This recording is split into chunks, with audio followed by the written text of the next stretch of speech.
Hindi isinara ni US President Donald Trump ang posibilidad ng paggamit ng puwersa upang sakupin ang Greenland at Canada. Gayunpaman, sinabi niyang ang isang pag-atake sa Canada ay mukhang hindi mangyayari. Ayon kay Trump, kailangan niya ang Greenland para sa pandaigdigang seguridad. Mula nang mahalal si Trump, naging hangarin na niya na makuha ang Greenland dahil sa yamang mineral nito at estratehikong lokasyon. Sa Canada naman, inamin niyang minsan niyang naiisip na gawin itong ika-51 estado ng Amerika, ngunit iginiit niyang hindi niya nakikita ang posibilidad nito sa kasalukuyan. Hindi naman naniniwala si Canadian Prime Minister Mark Carney sa mga pahayag ni Trump.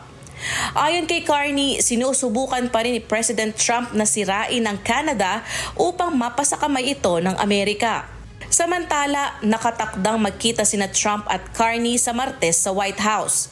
Ayon kay Trump, muli niyang tatalakayin kay Carney ang posibilidad na maging bahagi ng Amerika ang Canada dahil sa $200 billion subsidiya nito taon-taon mula sa US.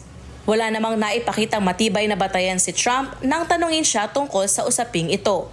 Erica Luzong, humahataw sa balita ngayon.